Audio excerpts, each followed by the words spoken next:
The Lion and the Mouse. Once when a lion, the king of the jungle, was asleep, a little mouse began running up and down on him. This soon awakened the lion, who placed his huge paw on the mouse and opened his big jaws to swallow him.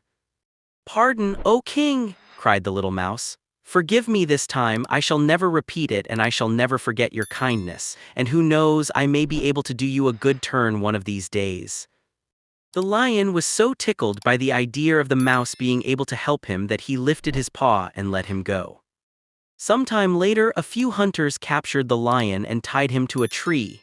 After that, they went in search of a wagon to take him to the zoo. Short stories. Just then the little mouse happened to pass by. On seeing the lion's plight, he ran up to him and gnawed away the ropes that bound him, the king of the jungle. "Was I not right?" said the little mouse, very happy to help the lion.